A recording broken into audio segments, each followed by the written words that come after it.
It can be so easy to feel overwhelmed when you have a million things to do and all of them need to be done now. At the time of this video, it's early May, so exam season is upon us. And for those who are finished with school, life and work can often seem like a never-ending assault of tasks to complete. Hi guys, I'm Juliana. I'm going to share some ways to manage your time and energy so that we can all level up and get things done. These strategies will be applicable to any goal, not just school or work, and are tactics that have helped me keep the ball moving forward without procrastinating or burning out. By the way guys, if you have not signed up yet, definitely join the waitlist for my personal styling services. My services will cater mainly to finding your personal clothing style, but ultimately I want to help you become your best self in all aspects. So I'll also have options for improving skills like confidence and productivity as well. Don't worry, you're not committing to anything if you sign up for this waitlist. It's just a way for me to notify you guys when my services do go live. So make sure to check it out. I'll have all of the info linked below. So in order to achieve the task that we've set for ourselves, we need to optimize our two main resources, energy and time.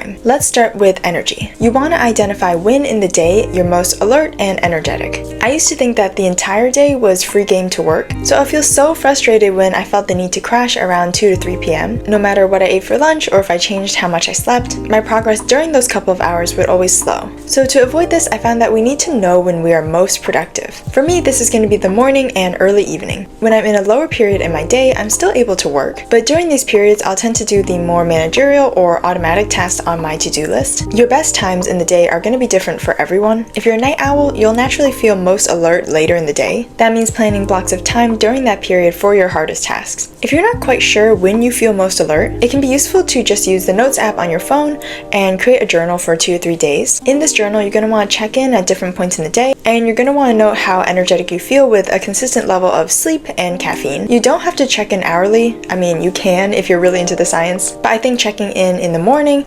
afternoon, evening, and nighttime will provide plenty of insight. From there, we can start to build our schedule and look at our second resource, which is our time. We want to split our day up into blocks and assign different tasks for each block. If you struggle with finding which task to put into which time block, try starting with writing a basic to-do list, but we definitely don't want to stop there. From our to-do list, we want to distinguish between our urgent and important tasks. For each day, we want to prioritize both types, not just our urgent ones. To make it easier for yourself and to plan, try making each task the same size. You don't want to have 2 tasks where one takes an hour to complete and the other one takes 4 hours to complete. This will feel less mentally gratified when you do achieve these tasks and can make you feel more easily overwhelmed. Also, even if you can, I don't recommend putting in time blocks for every hour of the day. Things always tend to come up, or some items may take longer than we think, and it can be tempting to schedule in more and more, but trust me, this kind of thinking quickly leads to burnout. So from our last tip, identify your most productive times in the day and place your most intense blocks during those periods. This whole urgent versus important distinction has been super valuable to me.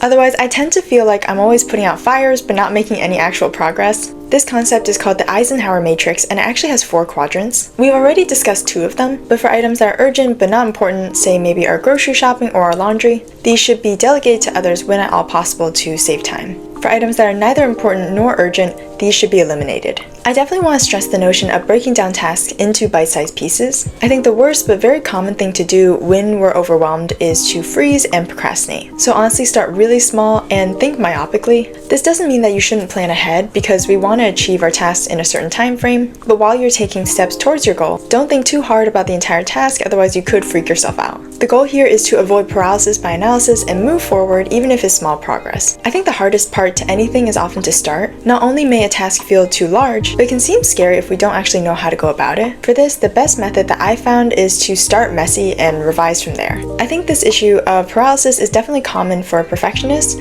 which I definitely used to be. And while it's good to set a high bar for yourself, setting it too high can actually hinder your ability to perform. Waiting for the perfect moment to get it right can keep you waiting until you run out of time, so start now if you can. Starting earlier will give you the space to go back and revise, rather than needing to cram it all into the last hour. Also, to avoid getting stuck on things, make sure to set a time limit for your tasks. This can be in the form of time blocks that we discussed earlier. Parkinson's law dictates that work will expand for the time allotted for its completion, so by cutting yourself off, it'll spur you on to complete things faster. And this is true for both creative work and busy work. For busy work, we can drag it on for longer than it's worth, especially if completion is the most important part. And for creative work, there's often endless potential to go back, correct, and revise. For example, I found that however long I allow myself to create a YouTube video, it always tends to occupy that entire time. So if I give myself 2 days, it'll take 2 days. But if I give myself a week, I'll tend to barely finish it in that time as well. Obviously, we don't want to sacrifice quality completely, but it's super important to value our time and energy above all else. Definitely comment below your personal productivity hacks, or if you're just going through a really hectic period, you can definitely share and vent here as well. As always, please let me know what you'd like to see from me next. I'm always open to your suggestions. Again, definitely sign up for my waitlist if you're interested in becoming the best version of yourself. And make sure to follow me on Instagram and TikTok if you are into clothing and style. I do